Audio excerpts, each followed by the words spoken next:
अस्सलामुअलैकुम स्टूडेंट्स। इस वीडियो में हम डिस्कस करेंगे एक IXL की स्किल है divide decimals using blocks complete the equation. आपके पास यहाँ पे कुछ ब्लॉक्स की फॉर्म में एक जो डिवीजन इक्वेशन है उसको मॉडल किया हुआ है, मतलब करके दिखाया हुआ है। हमेशा याद रखें जब हम उसको देखते हैं अपनी आंखों से कि क्या हो रहा है तो वो हमारे लिए समझना बहुत आसान हो जाता है। तो उन्होंने वही कोशिश की है इस एग्जाम्पल इस स्किल के अंदर, और एक इक्वेशन गिवन है जिसको आपको अल्टीमेटली कंप्लीट करना है। ठीक है जी। अब यहाँ पे देखिए सवाल क्या था। मैं एग्जाम्पल खोलता हूँ ताकि मैं चले एग्जाम्पल छोड़ दे, मैं आपको ऐसे ही समझाता हूँ इस स्किल को। आपके पास सवाल था 2.38 को आपको डिवाइड करना था किसमें, 2 से डिवाइड करना था। अब आप अगर इन तमाम चीजों को देखें, आपके पास ये पूरा एक होल है, ये दूसरा होल है, तो आपके पास कितने होल्स चाहिए थे? आपको 2 होल्स थे। डेसिमल से पहले जो डिजिट होती है या जो प्लेस होता है वो होल का होता है, मतलब यूनिट का प्लेस होता है। तो आपके पास ये एक होल पूरा स्क्वायर है और ये एक पूरा दो पूरे पूरे स्क्वायर है, क्योंकि 2 लिखा था तो आपने 2 स्क्वायर्स लिए।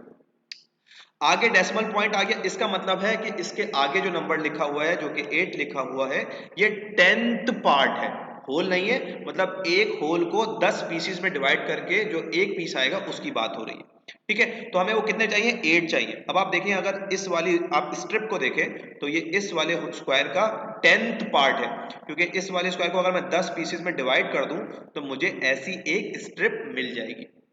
ठीक है, तो टोटल इस पूरे मॉडल में कितनी आपके पास 10th पार्ट है, मतलब ये वाली स्ट्रिप्स कितनी है आपके पास? 1 2 3 4 5 6 7 8। ठीक है, तो 0.8 का मतलब ये 10 स्टेप्स आपके पास यहाँ पे मौजूद है। और उसके बाद जो प्लेस होता है वो 100th का प्लेस होता है। मतलब इस होल को अगर 100 पीसेस में डिवाइड किया जाए तो आपके पास जो ये एक पीस आएगा इसको 100th पार्ट कहते हैं। तो ये रहा वो 100th पार्ट इस होल का। ठीक है, तो हमें कितने चाहिए? 6। तो देखिए 100 पार्ट्स कितने हैं? 1 2 3 4 5 एंड 6। तो इसका मतलब है ये जो सारे मॉडल्स हैं ये बेसिकली इस नंबर को मॉडल किया गया है, जिसके अंदर 2 होल्स हैं, 8 आपके पास 10 पार्ट्स है और 6 आपके पास 100 पार्ट्स है। ठीक है, तो इस इक्वेशन में आपको इस नंबर को किससे डिवाइड करना था? 2 से डिवाइड करना था। तो उन्होंने क्या किया, इस नंबर को मॉडल किया, वो फिगर्स निकाली, वो ब्लॉक्स और वो शीट्स निकाली जिसमें ये नंबर मॉडल हो जाए, और उसके बाद उस मॉडल को इक्वली दो पार्ट्स में डिवाइड कर दिया। आपके पास दो होल्स थे, आपने एक होल इधर ले लिया और एक होल इधर ले लिया। आपके पास 8 10 पार्ट्स की रॉड्स थी, आपने 4 रॉड्स इधर ले ली और 4 रॉड्स इधर ले ली। इसी तरह आपके पास टोटल 600 पार्ट्स थे, आपने 300 पार्ट्स इस वाले पार्ट में ले लिए और 300 पार्ट्स ये दूसरे पार्ट में ले लिए। तो जब आपने इस पूरे मॉडल को दो हिस्सों में डिवाइड कर दिया तो आपके पास एक मॉडल में क्या आया, और वही तो आपका आंसर होगा, क्योंकि डिवीजन हमें यही बताता है कि उस चीज को जब डिवाइड किया जाए तो एक पार्ट में कितने आएंगे। फॉर एग्जाम्पल अगर 10 का मेरे पास 100 रुपए हो और वो मैं 10 बच्चों में बांटूं तो हर बच्चे को एक एक नोट मिलेगा, तो उसका आंसर आता है 1। ठीक है, इसी तरह ये हमारे पास चीज थी, हमने इसको मॉडल किया। जब हमने इसको दो हिस्सों में डिवाइड कर दिया तो एक हिस्से में, क्योंकि दोनों बराबर के हिस्से हैं, इक्वल हिस्से होने चाहिए, अनइक्वल नहीं हो सकते, तो एक हिस्से में जो आएगा वही हमारा आंसर होना चाहिए। तो बेसिकली हम लिख देते हैं कि 2.86 को जब दो हिस्सों में डिवाइड किया गया तो हमें क्या मिला? एक होल मिला, तो 1 होल। अब उसके बाद ये दो पार्ट्स हैं तो हमें डेसिमल पॉइंट लगाना पड़ेगा क्योंकि हम पार्ट्स लिखने जा रहे हैं। कितने 10th पार्ट कितने हमारे पास? 1 2 3 और 4। 10th पार्ट 4 है और इसके बाद ये 100 पार्ट्स है, 1 2 3, तो 100 के प्लेस पे हमने लिख दिया 3। तो 1 होल है, 4 टेंथ्स है और 300 पार्ट्स है, तो आंसर आ गया 1.34। तो इससे हमें ये इजीली अंडरस्टैंड हो गया कि 2.86 को जब हम 2 से डिवाइड करेंगे तो आंसर आएगा 1.34। क्लियर है जी? कुछ सवालात और देखते हैं, चलिए आगे देखते हैं। Okay, complete the equation two match the equation model. Again देखें, आप देखें 3 होल्स 1 2 3, 10 पार्ट कितने? 6 हैं, दो यहाँ पे आ गए, दो यहाँ पे आ गए, दो यहाँ पे आ गए। और 100 पार्ट कितने? 9 है, तीन यहाँ पे आ गए, तीन यहाँ पे आ गए, तीन यहाँ पे आ गए, टोटल मिला के 9 आ गए। तो हमने जब इस मॉडल को 3 पार्ट्स में डिवाइड किया तो फाइनली हमारे पास क्या आंसर आया? ये हमारा आंसर होगा। इसमें क्या है? 1 होल है, सही है, 2 10th पार्ट्स है और 3 आपके पास 100 पार्ट्स है। ठीक है जी, वाह। सिमिलरली आप इसमें भी कर सकते हैं। अब आपके पास देखें यहाँ पे यूनिट में क्या लिखा हुआ है, 0। इसका मतलब है कि पूरा होल स्क्वायर आपके पास एक भी नहीं है। आपके पास डायरेक्ट क्या है, 8 पार्ट्स हैं, मतलब 10th पार्ट जो है वो 8 है।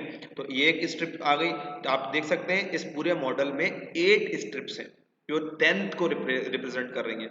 और उसी तरह से आपके पास इस पूरे मॉडल में 8 ही ये छोटे वाले स्क्वायर्स हैं जो कि 100 को रिप्रेजेंट कर रहे हैं। तो जब हमने इस पूरे मॉडल को दो हिस्सों में डिवाइड किया तो आपको एक दोनों में क्या नजर आ रहा है, इसमें 4 आपके पास क्या है, क्या ये मैं इसको 4 लिखना चाहिए, क्या ये आंसर सही होगा?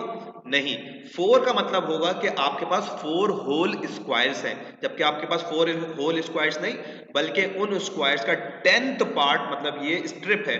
तो क्योंकि ये 10th पार्ट है तो मुझे लिखना पड़ेगा कि होल मेरे पास है ही नहीं, होल मेरे पास 0 है। और मेरे पास 10th पार्ट कितने हैं, एक के अंदर 10th पार्ट मेरे पास 4 है। और इसी तरह से 100 पार्ट्स कितने हैं, 100 पार्ट्स भी हमारे पास 4 है। ठीक है जी। तो इसमें हमें पता चला कि जब हमने डिवाइड किया 0.88 को 2 से तो हमारे पास आंसर आया 0.44। ठीक है जी। कुछ जंप अप करके कुछ डिफिकल्ट क्वेश्चंस भी देख लेते हैं आगे के, ताकि वीडियो अच्छी तरह कंप्लीट हो जाए। चलिए जी, थोड़ा सा बड़ा सवाल है, स्क्रीन छोटी कर लेते हैं।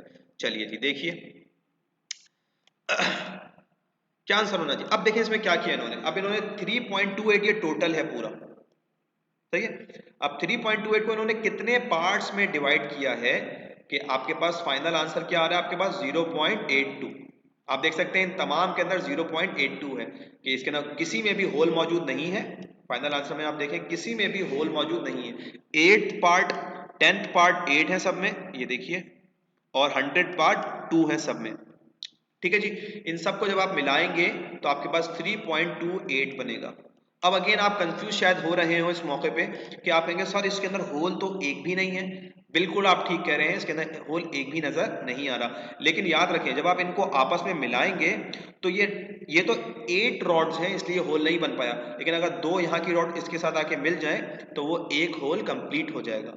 ठीक है, तो इसलिए यहाँ पे 3 होल्स कंप्लीट बन रहे हैं। लेकिन हमने इनको क्योंकि बता रहा है कि किस नंबर से डिवाइड किया है, तो हम देख लेंगे कि यहाँ पे कितने ग्रुप्स हुए हुए, 1 2 3 4। इसका मतलब है कि इसको 4 पार्ट्स में डिवाइड किया गया है। एक आखिरी सवाल और देखेंगे, जैसे कि ये। अब आपको इसमें बताना है कि डिवाइड किस चीज को किया गया, मतलब पूरे मॉडल को आपको लिखना है। फाइनल आंसर तो ये आया 1.17। आप देख सकते हैं 1 होल 1/10 पार्ट और 700 पार्ट्स आ रहे हैं तमाम के अंदर, ये हमारा आंसर होगा।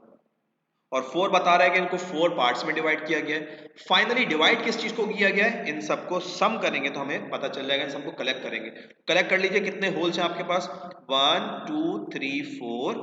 4 आपके पास होल्स हैं और 1 2 3 4 आपके पास क्या है, 10th पार्ट्स हैं। तो डेसिमल पॉइंट लगाया ताकि हमें 10th का प्लेस मिले और वहां पे हमने 4 लिख दिया। ठीक है जी। अब आपके पास 100 पार्ट्स कितने हैं, 1 2 3 4 5 6 7 7 14 21 एंड 28। अब आप आपके पास, मैं इसको ब्रैकेट में लिख रहा हूं ताकि मैं डिस्कस करूंगा। 28 आपके पास क्या है, 100 पार्ट्स हैं। ठीक है, तो जस्ट इमेजिन कीजिए, क्या आप, क्योंकि आपको पता है ये जो 100 पार्ट है ये इस रॉड का 10वां हिस्सा है, तो अगर मैं 100 पार्ट 10 आपस में मिला दूंगा तो इस तरह की रॉड्स एक और बन जाएगी। तो हमारे पास अगर 2800 पार्ट्स हैं, 2800 पार्ट्स हैं, तो क्या मैं ये जो 20 है 20 हंड्रेड्स को मिला के 2 रॉड्स नहीं बना सकता? बिल्कुल बना सकता हूं। तो मेरे पास 4 रॉड्स पहले से मौजूद थी, यहां पे 100 पार्ट्स को जोड़ के 2 रॉड्स और मिल गई मुझे, तो टोटल मेरे पास 6 यहां पे रॉड्स हो गई और जो बचे हुए 100 पार्ट्स थे वो 8 थे। तो इसका मतलब है टोटल मैंने 4.68 को डिवाइड किया 4 से, तो आंसर आया 1.18। आई होप कि आपको इसमें कंफ्यूजन नहीं होगा क्योंकि आप कैरी देना अच्छी तरह जानते हैं। जब 28 आपके पास आया तो आपने उसको नेक्स्ट प्लेस पे 2 को कैरी कर दिया, तो ये वो 20 जो है वो आपके पास 2 होल्स बन गए। ठीक है जी। सो आई होप कि आपको ये वीडियो समझ में आई होगी। वीडियो का लिंक आपके पास ये ऊपर लिखा हुआ है, इसका नाम है DDK, लिंक का नाम है DDK। इसकी प्रैक्टिस कर लीजिए ताकि आपका ये असाइनमेंट बहुत आसानी से कंप्लीट हो जाए। Thank you so much.